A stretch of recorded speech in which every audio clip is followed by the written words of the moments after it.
Welcome. You are at the CCC. Where there are no outside issues. My name's Anthony. I'm an addict and an alcoholic. Another bozo on the bus. And I care about you. Yes, and I'm LouiLou, and my pronouns are he and him, and I am in recovery for crystal meth and alcohol, and I am always in search of balance. Balance. And thank you. I was waiting for that. And each week we strive to create a brave space where we can engage in conversations around topics of recovery. And our intention is to hold and inspire better spaces for more people in recovery by tackling issues sometimes used to separate us. But before we do that, please like, share, and ding that bell. And also rate us. Rate this episode. Rate us, comment, tell your friends about us. Thank you. And now the disclaimer. And now the disclaimer. Yeah. I was waiting for the music to stop, so I was like buying us time. No, I got you. And now the disclaimer. The views, thoughts, and opinions expressed on At the CCC are ours alone. We do not represent anyone but ourselves, and material and information shared here is for general information purposes only. In other words, we're just a couple of friends behind a mic here to entertain you. We did good. We did! Although there was a little bit of a... You know what? It's fine. It's fine. You know, it is that adds character to this experience. It does add character to this experience. You know who else adds character to this experience? Who's that? Is this lovely person sitting to our left know, and our right. It's hard to miss him because he's so tiny in between us. Hi, honey. Hi, Lewis. Hi, Anthony. Hi. So we are very excited to have our friend Mike on today. Mike is very important to many people's recovery. I have very fond memories of his role. And I think I met you maybe 2 years ago, and I think you're fantastic and I absolutely love you. And so we have him on today because he is going to, I don't know, maybe change our lives. I don't know if that's He's going to change your lives. Okay. That's exactly what's going to happen. And we never said for the good or for the bad, but he's, yeah. That's my disclaimer. This is the first time that there was a mistake. You're LouiLou today. Yeah, you're LouiLou today. Good job, Steven. Dude, Steven, you're doing great. Keep coming back. Keep up the get work. Yeah. Let's be. We are all volunteers here. No, we are. Yeah. This is what volunteer work looks like. Sometimes you get a typo, but that's what you paid for. So, Lewis, how are you?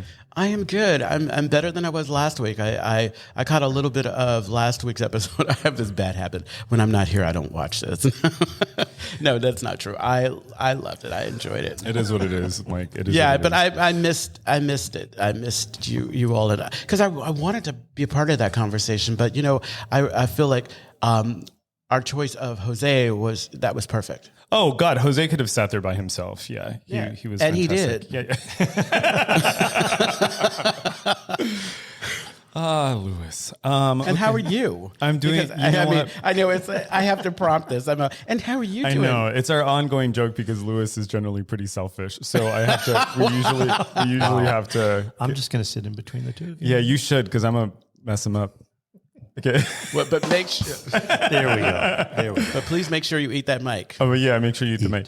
Oh, well, so I'm doing really well. I have 2 interviews. These are the last of my interviews this week. I have one on Wednesday and one on Thursday. They're both at very competitive sites, and they're very cool sites. So that's just. Are these new? In addition, no, these are in addition to the ones that I've talked to because before. I was listening to a past episode and said, I got one more interview and I'm all. And then when you said I have 2 more, I'm all. Yeah, I just have these. Anthony's lying. No, these are 2 more. These are these are the last 2. These are the last 2. So there's a part of me is excited, a part of me is stressed out, and I just have to work a step 3 around it. I think part of the stress is in believing that I somehow can kind of I don't know. How are you going to function when you don't have these stressors in place? I'll just have new stressors. Okay, yeah. I'll create them. I know. Yeah, I'll create them. Mike, how are you doing? I'm good. Yeah. I'm really good. It's been a really busy week. Okay. And, once I got cleared by my doctor last year to finally be out in the public again, it's just been amazing. I didn't realize how important it was for me to be in the presence of other people. Oh, absolutely. For my own it's mental that health, connection. Spiritual health. Yeah. Yeah. And, being alone for 3.5 years takes a toll, but there's nothing like being in a room full of addicts at a meeting and just absolutely and watching the floor show and realizing I'm just one among many. Exactly. Yep, just another bozo on the bus. Yep.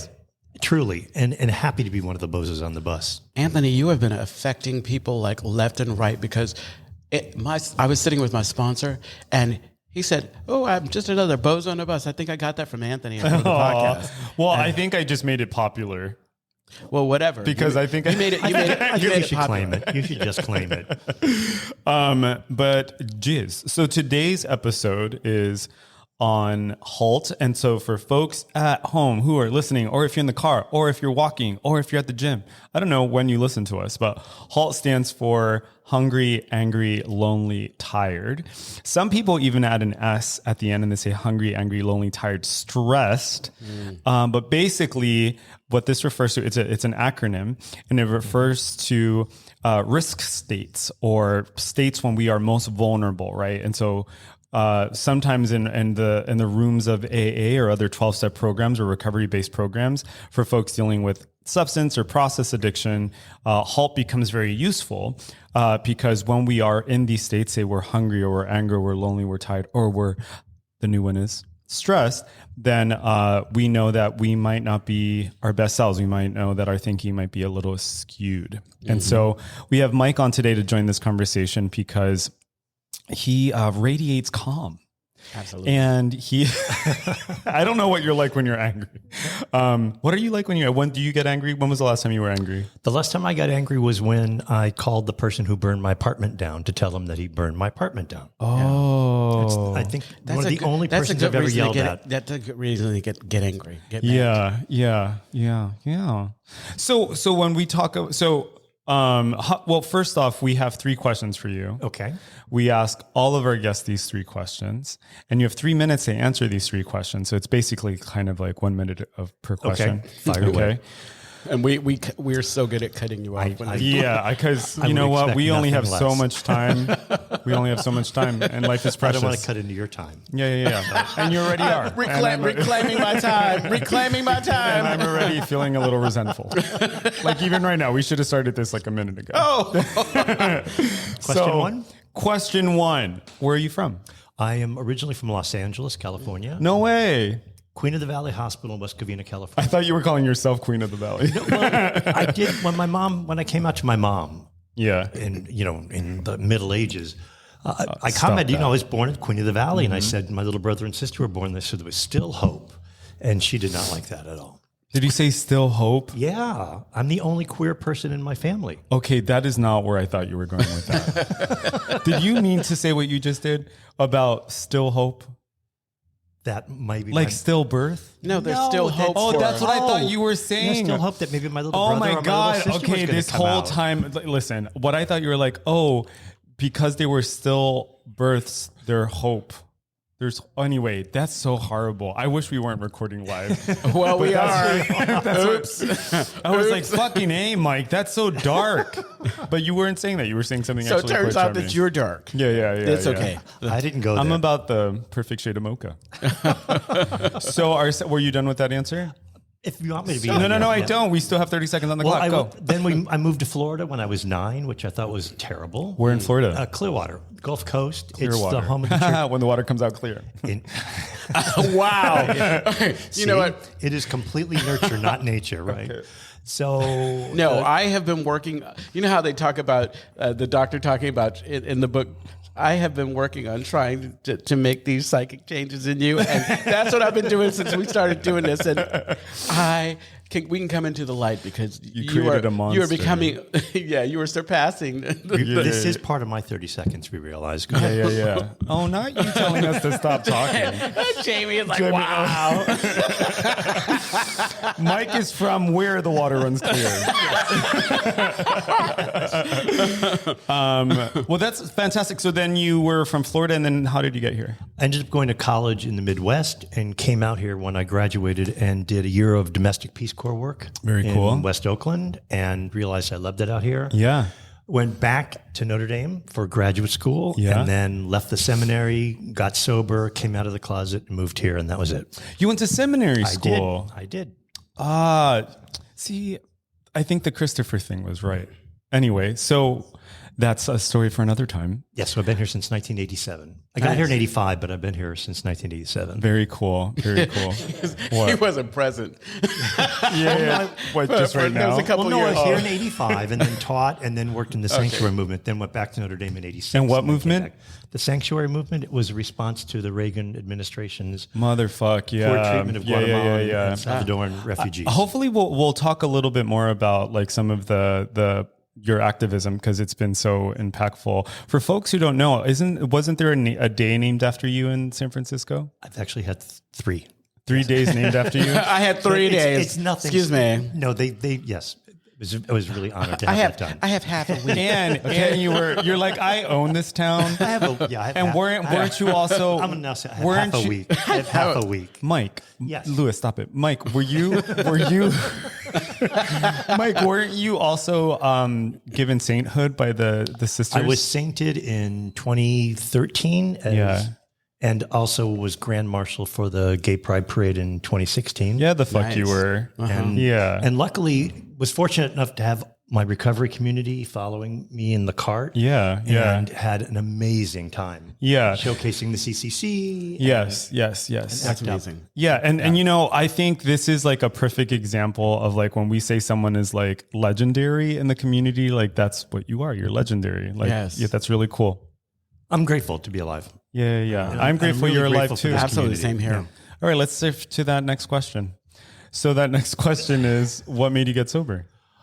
Oh gosh, it was getting too touchy-feely. Well, no, I can't. My originally, the reason that I got sober when I was in the seminary was because people were paying attention to me for all the wrong reasons. Friends were saying I drank and did drugs like crazy in the seminary, and the following mornings, people would say, you smell like beer.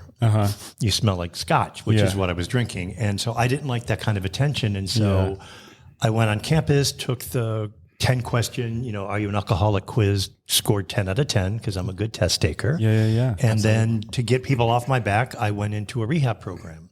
Just honestly, my first bout of recovery was just about getting people off my back. Of course, for a lot of us it was. Absolutely. But it was also the beginning of a process of realizing that I liked myself more than I disliked myself. Right. So coming out, leaving the Catholic Church, being an out gay man, those are all really important steps that were all sort of tied into my initial bout of recovery.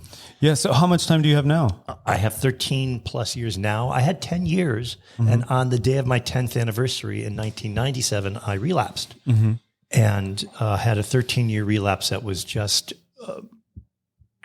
crystal meth. I think that says it all. It was just crystal. My fucking crystal meth, man. That's all I need to say about that. But I'm glad you're here. I'm glad you made it out alive. I'm incredibly glad I made it out alive. Yeah. Although Louis can attest to how fried I was when I came in. It took a long time to sort of achieve a sense of being in my brain and in my body and in my soul at the same time. It took a lot of time in early recovery to get that. I'm only looking at my watch because you went over the minute. So we're going to go over to the next question. I'm living for this. Yeah. No, you're fantastic, but there's so much I want to talk to you about. What? No. Yeah. I'm sitting here. It's like knowing you and knowing these things, but hearing them now, it's like, isn't it crazy? We could have a whole show just listening. And Yes. But that's the amazing thing about recovery and about the folks, because there's something special about all of us. Yes. It's just that we kind of get in our way. Yes. Amen. Absolutely. And we'll go back to the last question, but that's certainly been my experience. Like when people get sober, like they become these extraordinary beings. They do extraordinary things, And that feels like it's something that's like very unique to the recovery community. You know what I mean? It's like we spend all this time running around in circles, and then the second we get out of our way and we find a part that's greater than ourselves, we start doing all this great stuff. Steven's like that. Steven's like that? Steven's amazing. Maybe we should have an episode about that, but let's go back to the last question so we can talk about being hungry, angry, lonely, tired, and sometimes stressed. So what's your relationship to your higher power? I have a great higher power. Sort of period. I love that. I was raised Catholic. I converted to Judaism several years ago, but I am an absolute atheist. But I also believe that there is a power greater than myself that wants me to be happy, healthy, safe, and protected. Yeah. And the longer I stay sober, the less I can give you adjectives about my higher power. That's right. Becoming, it was easy at the beginning of this time around to begin to define my higher power because I'd come from such darkness. Mm-hmm. I knew what lightness was supposed to be or disease to health. And the longer I stay sober, the less and less I've got words for this contract that I have with this thing that wants something better for me that I'm not able to give to myself. Right. I love that. That's beautiful because I almost feel the same way because I'm no longer interested in pigeonholing what it is, because what it is so much more than I could possibly comprehend. Absolutely. Yeah. Anka said that while she was on, Jose said that while he was on. Mm-hmm. That's very beautiful. It's probably one of my favorite subjects about recovery is to talk about spirituality and higher Same power. Same here. It's one of my favorite things. Yeah. I'm really clear. There's 3 things I have to do. I have to be responsible for my recovery, have a higher power, and work the steps. That's sort of, it's what got me sober this time around, and it's keeping me sober every day. Yeah. You heard it here. Yeah. You heard it here first. So all of that is to say that like you've had some experience with monitoring your internal states, right? Being hungry, angry, lonely, and tired. Mm-hmm. Can you tell us a little bit about like when's the first time like you either heard that or decided to when does it come up for you where you actually like you see it and then you start living it? Well, for me, when I do my 10-step at night, when I start reviewing my day and look at those places where I really acted on a character defect or really turned left when I should have turned right, part of the assessment is what led up to that sort of bad behavior or that unkind behavior, that behavior that wasn't consistent with sort of my principles of being sober. And when I do the diagnostic, it's like, oh, I was hungry, I was pissed off, I was tired, I was lonely. Part of it, my diagnostic really does point out where those happen.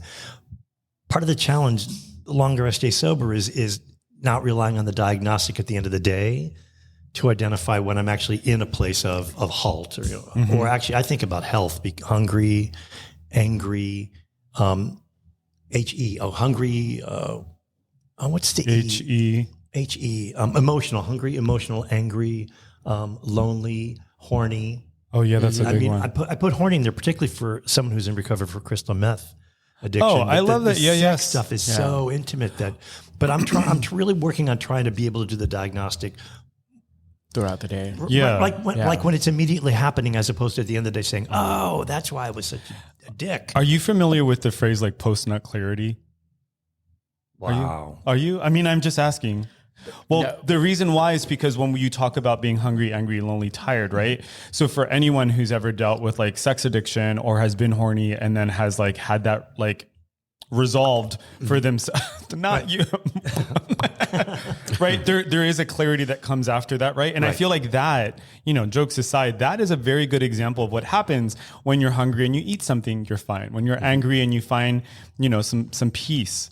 Right. It's kind of like hungry, angry, lonely, tired, or stressed. The other side of that essentially is clarity. Right. And so when you talk about the 10 steps, so for folks who may not be familiar with 12-step work, a 10-step is, like Mike was saying, is like at the end of the day, it's looking at like what your behaviors were. Did I yell at someone? Was I angry with someone?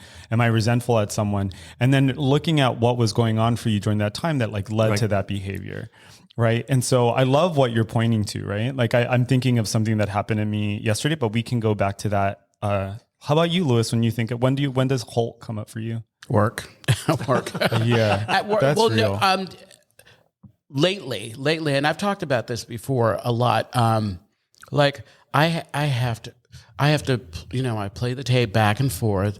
I call it just checking my temperature, checking my motives around things. But really, when it's like when I see certain people at work, I always have to ask myself, where are you at right now? What's going on? Are you hungry? What's going on? Because I have this really bad habit that even when I don't try, I snark. I come across whatever way, and I can create all sorts of wreckage. And so the idea, and the good thing or the bad thing about it is like I am affected when I affect people. That's right. And I realize that. Like as much as it might feel good in the moment to let somebody have it, it doesn't feel good afterwards. And it never I don't want to does, feel. And so yeah, at work is the main time. Usually outside of it, and I love my friends in recovery because they understand me working retail, that I have a battery that sometimes runs out. Mm-hmm. And that sometimes I'm just not, like, I had a friend, like, I realized it's like, I get it why you go home and why, or your days off, you don't want to be around people, because I don't have any more to give. I gave, and I gave. So yeah. Yeah. I want to take something back that I said, because, you were saying that it doesn't feel good afterward. Right. Mm-hmm. And I said, well, yeah, it never does. But I think part of what has fucked me up in the past is there have been times where it actually does feel good. Oh God. Yeah. You know what I mean? Oh, yeah. What is it? Self-righteous anger, right? But it's weird because it's a combination. Like, it feels good, but there's something in me that knows that it's not good. Well, it feels good in the same way. Go ahead. That messes me up. Yeah, because it's like there's a part. It's almost like it is addiction. It's like I like that being right, that whatever. But I know that it's not good for me. What comes up for you, Mike? Well, the thing that when you said your friends know, for me, I think that's the thing around H.A.L.T that really sticks out is, I'm better at understanding H.A.L.T when it's somebody else. Mm-hmm. When like a sponsee or a friend. Wait, can you say more about what do you mean when you say that, when it's somebody else? Well, I think that... Like, what are you noticing? Well, I notice particularly with sponsees and with my close circle of folks in recovery, I mean, part of the reason that I have a group of people that are part of my recovery is they're the ones that notice it in me before I notice it in me. And I usually notice it in them before they notice it in them. And so the idea around H.A.L.T being a sort of participatory diagnosis, that our friends in recovery say, Louis, you are being really, really a lot. So, and it's like you talk about why it's so important to have those people, because anybody can say it, but if I can't hear you, it is not useful. I love and that. It's like, I'm not the best person to do self-diagnosis on the spot. In fact, none of us. My predisposition is that I'm always right. No, and absolutely. It's always my way. I come in guns a-blazing. It's like all the time. You came in guns a-blazing a day. I didn't. You know what? I feel as though this is a pot meet kettle type situation where, like, hi, pot meet kettle. I know where Anthony is not like seeing what's really going on, because I have become this more submissive in this relationship. I don't know that that's true. Okay, can we just distracted? I was looking at the lighting. Oh, yes. Hallelujah. Okay, Stephen. come through lighting. The lighting, because I was looking at my skin. It looked like my nose is contoured and everything. I'm all, hallelujah. Okay, we take a moment. My skin looks amazing. We all look amazing. Okay. Thank you. Yeah, well, for folks who are listening or watching, if you have an experience with H.A.L.T that you want to share, or some thought, or want to anything, we want to hear from you. With that, I just wanted to thank Stephen, who is the newest member of our production team. He's been with us for a few months, and he's well, he came back. He left. He was with us, and I was like, I'm not feeling this. And then he went, no, that's not true. That's not what happened. He was like, y'all don't pay. And so he got us all into having this because he has extra attention, and then he just left. Yeah, he was like, oh, I'm going to upped our game a little bit, and then left. And we were like, wait a minute, but you have so many more talents. Exactly. Speaking of hungry, angry, lonely, tired. You know what, and we don't say this enough, if you're someone in our community and this is something that is special to you or want to be a part of this, we want you to be a part of our team. Because we can always stand to have more folks who are helping us to look good. Yeah. and we were going with that. No, for sure. And we're growing a lot, right? So this is a little bit of an aside, but we've grown a great deal. Last year, I've talked about in previous episodes, we grew by 120%. We have listenership all over the country, all over the world. And, as we continue to get bigger, the more people we have on our production team, the more we're able to invest in the show. And we get to convince amazing people like Mike to come on. Yeah. Then they're more likely to come on when they feel like someone might be listening. Although Mike doesn't care. Mike doesn't even listen to us. So that's not true. Mike does. Back to hungry, angry. Yeah. This is something that happened early on in recovery for me. What's that? I remember I had to go and I was in co-op, and I was responsible. My big responsibility was paying the cable bill, the Comcast bill, and so I remember I was running errands and not thinking, and I hadn't eaten. I was starving, and I was waiting in line, and I was frustrated and everything. And I stopped for a moment, and I realized, okay, what do you need to do first? What do you need to do first so that you can not lose your mind? Because I also had to go to the bathroom. I had to use the facilities. And so I ended up doing that, then getting something to eat. And by the time I came back, it was still a long line, but it was so much easier to kind of deal with. And so it's that emotional, reprieve's contingent on my spiritual maintenance. And so it was in that moment, and I mentioned that because that was one of the first opportunities I had to actually put it to practice. And then I realized, oh yeah, there's something to this stepping back, checking off my list and making sure these things are okay, so that I make sure, so that I'm not shocked and surprised when I find myself having cravings that I can't break away from. Yeah, I feel that. Yeah, that's whenever I find myself, and so this, going back to things I've said before, is one of the reasons why it's so important for me to stay involved with people in the fellowship, or just people who are either living spiritual lives, or do we have a comment? Mm-hmm. Oh, let's see that comment before I go on. Anka! I have had to learn, and I'm still learning, how to set boundaries around my capacity to be there for others. I work with traumatized humans all day, and sometimes I just don't have anything left in the tank. Absolutely. Anka, if you haven't seen the episode Anka on it, it's please go back and listen or watch. Yeah, go listen to Anka. Thank you, Anka. Yeah, thank you, Anka. What I was thinking, what's that? I hear some feedback coming from somewhere. I think it might be it's probably fine. I was going to say that maybe people don't hear it. In response to Anka's comment, that if you think about the 4 components of H.A.L.T, hungry, angry, lonely, and tired, I mean, to do the opposite, to be fed, to be in community, to be happy, and to be rested. Yes. All the issues around self-care. Yeah. Over and over, it's a good prescription on for folks who are in recovery, how to maintain recovery is to just answer the four questions. Am I hungry? Am I angry? Am I lonely? Am I tired? That's right. And what do I need to do? Because for me, I remember when I was first coming back, the issue of food was huge, that I didn't have the money for it. I felt awkward going out to fellowship with people, and then letting the fellowship take care of me was a whole new terrifying experience of being able to say, God, yeah. I can't afford a burrito, and having people say, I'm paying this forward and I'll help feed you. I'm paying this forward and I'll walk with you. Right. It's huge for me. I was listening. And also, for folks who are interested in listening to Anka, she was on Mind Body Connection with Anka, a queer recovery podcast. It was on a Friday. Yes, I think one of the things that comes up for me whenever I'm feeling out of sorts is I love what you said earlier, that you're not good at diagnosing yourself, right? And I find that I have to be around other people who know what fucking addiction looks and sounds like. And those are that and my therapist, those are literally the only people that I can listen to. But not everyone, right? There are people like Lewis that I can hear, there are very few people that I can hear hard truths from. Mm-hmm. And those hard truths that I've been able to get from people because it's been cultivated with me.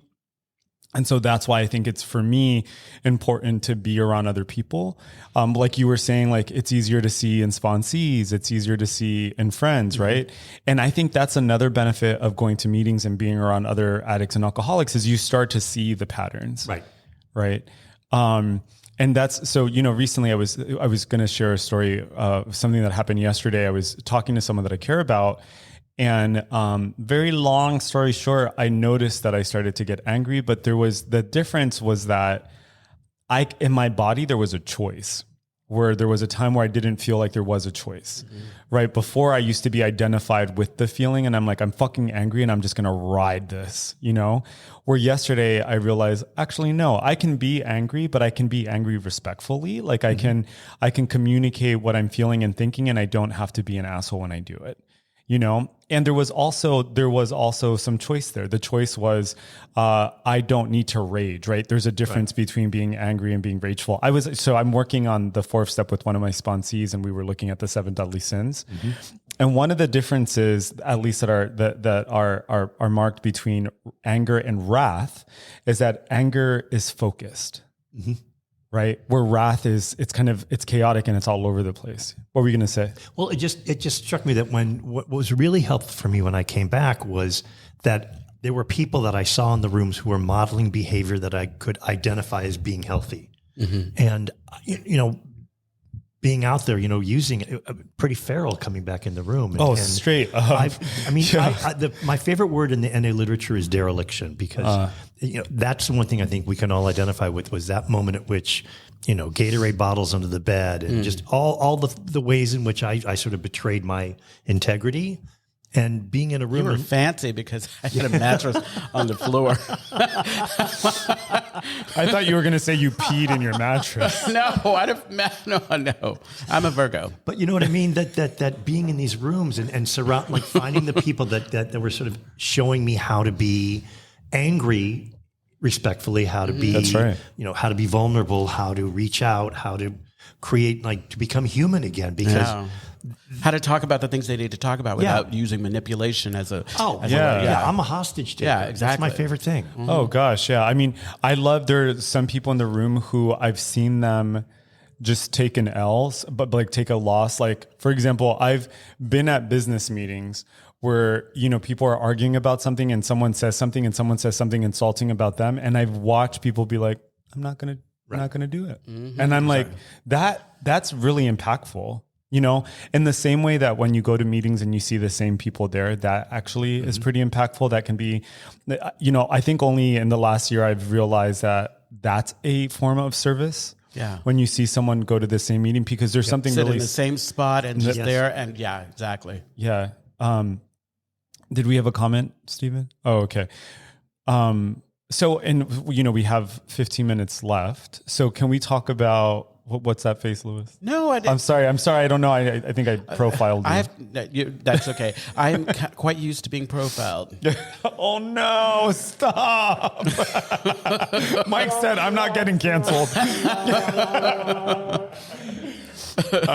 We've had a few episodes in the past where if my mouth was open or closed, it's like I'm off. Yeah, it's my trauma. I'm scanning for threat. But so with our last 15 minutes, can we talk a little bit about how do we practice it currently in our lives? So say a recent experience, or do you have an understanding that is different from the one that you had in the past? I actually, when I was sick, I was on all these meds and they sort of altered my body. And so now coming back into the world, I'm having to learn how to eat properly again, sleep properly again. And so H.A.L.T is sort of a great practical checklist for me. Like, am I eating healthy? I've got diabetes, so I've got to keep, all that stuff. And it's the L one. It's the lonely piece that really is the one that I'm constantly coming, up against. Like, what am I doing to not fall into this practice of isolation? Because you're in my head. Right. You're in my head right now. I'm dangerous alone. I know that. And that, though, isn't always enough of a motivation to get me to not be alone. Mm-hmm. But sort of running my checklist down of, I'm better at my sleep. I'm better at expressing my emotions. I'm talking to my sponsor. I need to be around people, and people that I know will hold me even when I am crotchety and just piss and vinegar. Absolutely. Oh, wow. Louis, what were you going to say? Well, no, like I said, you were in my head because I was thinking the same things too. It's like, part of me now is about being proactive, for the lonely piece. As much as I like to go home, turn on the TV and do nothing, there are times when I do that and it's not a problem. But I've decided I'm going to go to that meeting. I'm going to go to fellowship. I'm going to go connect. I'm going to answer the phone. I'm going to reach out to somebody because, as you know, it's not always going to be the case, and sometimes it turns on a drop of a dime, like 1 minute. And it's like I was explaining before, that EKG type situation that I go through where good meat, it's flatline. But then all of a sudden, like blip, blip. And if I can get stuck in that blip, and I don't want to do that. And so, and it's been so cool. I don't know if you are experiencing that, and maybe you are now that you're back out and about, and you as well. But there's been this renewal, this vibrant kind of energy, all of these new people coming in, and not necessarily new to recovery, but new to this area and this community, who have kind of inspired me to kind of, I enjoy seeing them. I love when they come by my job. I was telling one of my friends, it's like, I love it when people who I like want to see come by my job, but they come by, and even though it's just a quick visit or whatever, it's like, oh man, it is so lovely being reminded that I'm connected to something. Yeah. Yeah. I love that. You're in my head, because I was just thinking about how hungry, angry, lonely, tired, how in my experience with addiction, like I can do almost anything alcoholically, right? And being hungry, angry, and lonely, tired. This is the other thing that I appreciate about step 4 and the way it's written about in Alcoholics Anonymous, is that it talks about how we, every human wants their fair share of love, of relationships, of money, right? And that the problem with addiction is that it's always, we always want more. By we, I mean the way it's written about in Alcoholics Anonymous, we always want more than our fair share, right? And so it's like, yeah, we're hungry, but that doesn't mean we need to go like gorge on food. And we might be angry, but it doesn't mean we have to be wrathful.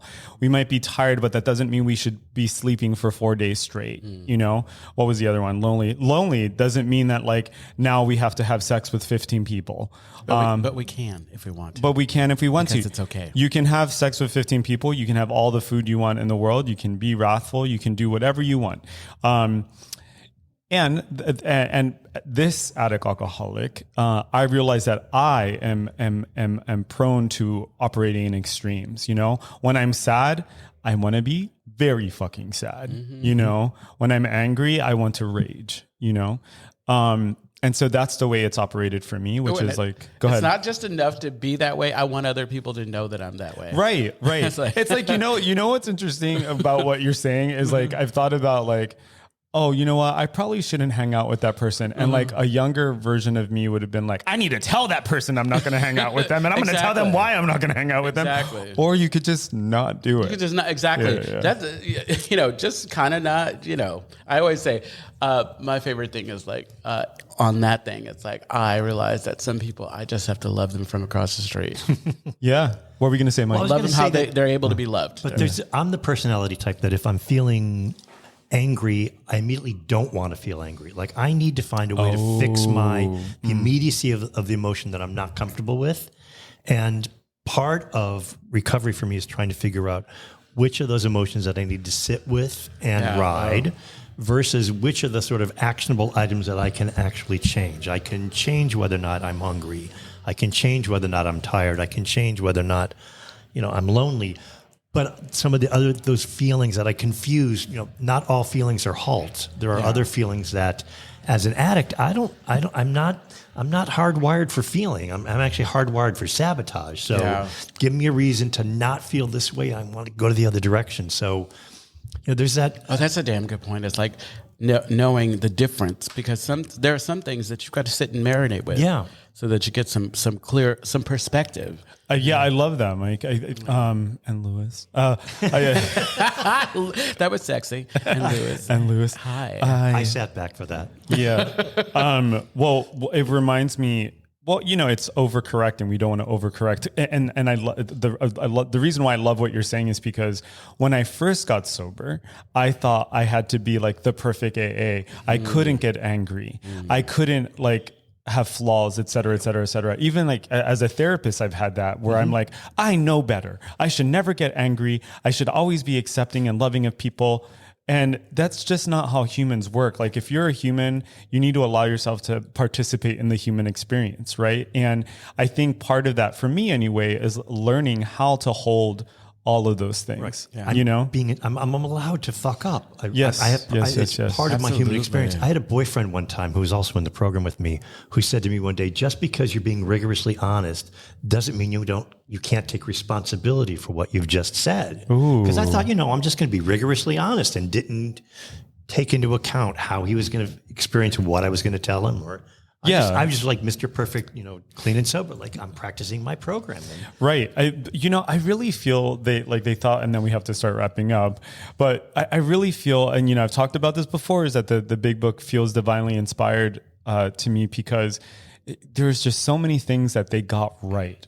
And one of those things is like when we're making an amends, for example, it's like, unless we're going to injure them or ourselves, you know what I mean? Then we don't do it. And I think about that when it's like, all right, I need to tell this person this thing, but like, is that really what I need to do? Like, I can remember years ago, I'm going to confess something. So years ago, I was in a relationship. This is before I was in SLA. And I was at the time telling the person that I was with that I was going to a meeting when I was actually hooking up. Not my best. I'm in another program because of that. That was over 7 years ago. I'm not proud of that. And I can remember, I forgot where I was going with this, but now you know that's all my some good shit. Yeah. Wait, what were we talking about? What were we talking about? Permission to fuck up. Oh, permission to fuck up. Oh, I don't remember, but I do remember. Oh, yes, I do remember. I remember like I had shared about this at a meeting, and some guy after the meeting came up to me. He goes, "Oh, so you're the cheater?" Oh, and I'm like, "Bitch, you act like I'm with you." I didn't say that, but I was thinking it. But I remember feeling so upset about that, and I called my sponsor up, and she was like, "Anthony, you're just another addict and an alcoholic. You're just like like the rest of us, Because I was like beating myself up over that for such a long time, but it is what it is so many years later. That was a situation where, how we were talking about, I can't hear it from everybody.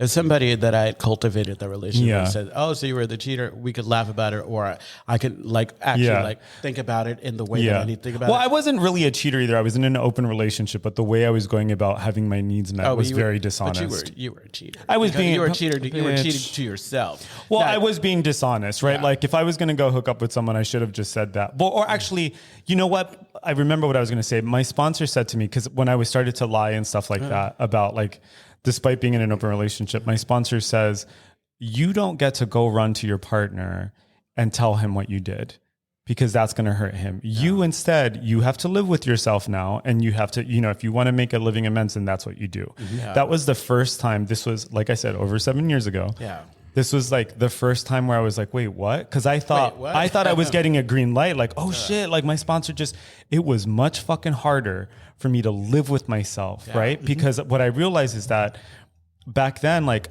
my telling the truth was just my trying to like offload what was troubling me. So it was actually, I thought she was doing me a favor when actually she's like, no, bitch, you're going to work for your recovery. And this is what it feels like. That was a really great experience. Definitely. All right. What were you going to say? I was listening. I was thinking it was also a missed opportunity to see what it was about that experience that was really turning you on. Not turning me on. No, it probably wasn't. No, I thought about it like if I'm keeping secrets in an open relationship, then it's probably because I think about. I can answer that. I think about like I always joke and say, but really. I really think back to before like I fully came out and I would hook up, and the thought of getting caught was the turn on for me. Even if I was freaking out about it, but it was still something that made the experience so hot, because now it's like, whatever, everybody knows what I do. Yeah. Well, I think for me, it was, I knew that my partner at the time was agreeing to be in an open relationship, but I knew that he wasn't doing it for himself. He was doing it to stay with me. Right. And so anyway, but what I took away from that was like, one is that, and this is totally off topic, but what I realized is that I thought that's what I needed. I thought I needed an open relationship because I thought like, oh, I know what my problem is. Like I need to be able to hook up whenever I want to hook up. And the truth is that I was never satisfied. Yeah. You know what I mean? I had all the hooking up in the world. I felt like I started falling for someone outside of my relationship. It was like total chaos. And in the end, I'm like, that's how I ended up in SLA, because I was like, oh, I've got a problem. This is how our conversations always go. Yeah, we always start off over here and then we end up somewhere else. But because it gets real juicy, because all of a sudden it's like I'm practically hungry. Well, I need to take care of the moment that you knew that you were lying.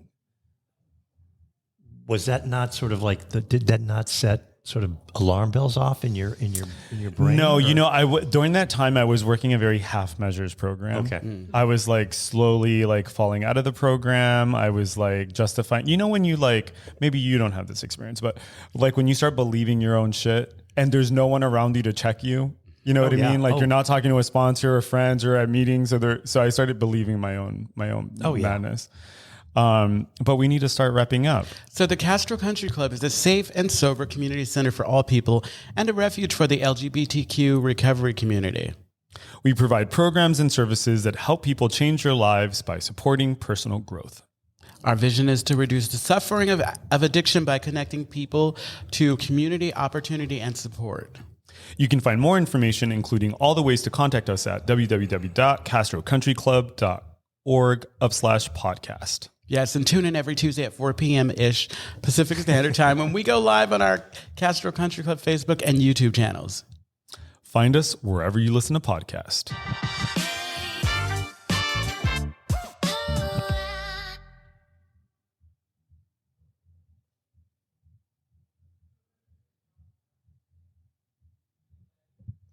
Okay, so we're still recording now. Right on. So you know what? First off, can we give a shout out to Steven because like he's pulling a Brandon. Like he wanted us to shut up, so he posted that thing went up right on time. He was like, "You're done. You're done." So and now we can thank you. Thank you so much for being a part of. Yeah, thank you for coming on. How was that for you? It was great. I could have literally just sat back. Oh, it was. Well, I mean, I've sat at the back of the room watching you guys do your show before. It's I stand the show, so the idea about being here was a bit. Oh, you're so sweet. One of the things that I do notice is that once we get started, it's like instantly. It's almost like we only have so much time. When you go to a meeting and there's only so much time for share. Well, we start, and by the time we get through the banter, the questions, and everything.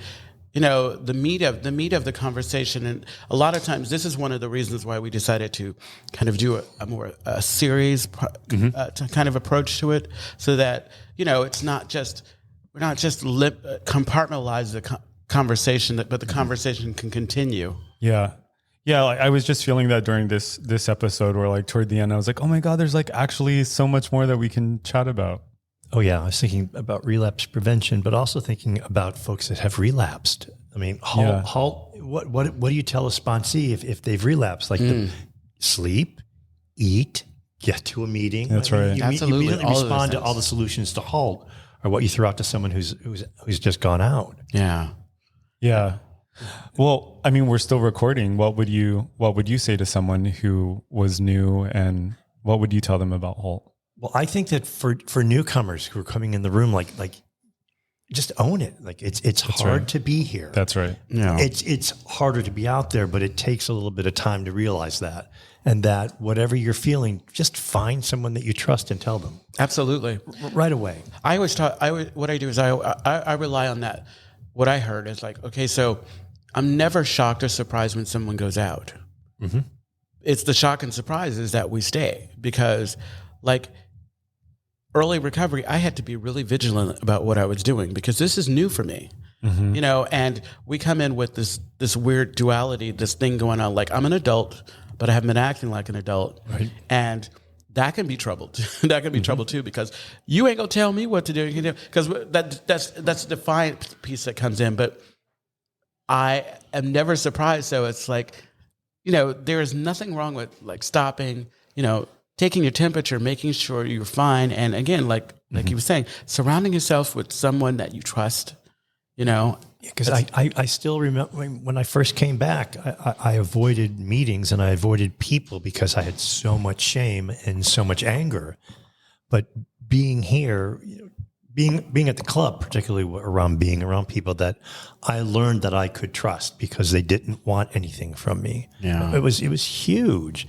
And, I remember the first year was just this big, gigantic jumble. Like, is my brain ever going to sit back down in my head and be calm? And I was around enough people who had enough time that showed me that, in fact, your brain being calm is not necessarily going to be what's going to get you sober. But being around people who are equally as daft as you. That's why when I came doing CMA, it was so important. Mm-hmm. Like I couldn't handle AA meetings because they were in my mind. They were too serious. They were too. I had major fear. I needed the thing that drives me absolutely crazy sometimes about CMA meetings now are what I needed the most. Mm-hmm. That's call and response to silliness, the irreverence, or whatever. And so I've been trying to actively find a nice balance. And so that I'm not judging, because I'll be sitting in the meeting and they do the call and response, and I'm how dare they talk?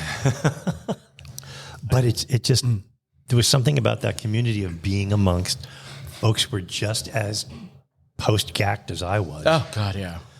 That was a huge sigh of relief. And going to AA meetings when I was first around this time were difficult because it was way too. It was my own stuff. I recognize that. And I actually like the balance of still going back into CMA because I love the raucousness. I love the noise. I love the energy. It's a lovely reminder. It's a lovely reminder. Although I was talking with my sponsor because we're finishing up Living Clean, and we were talking.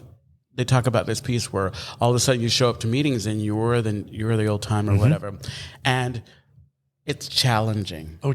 It's challenging. I don't want, this is, I think, why I like going to A meetings, because I don't want to be the old timer. I don't want to be the one because there's almost this different sort of expectation.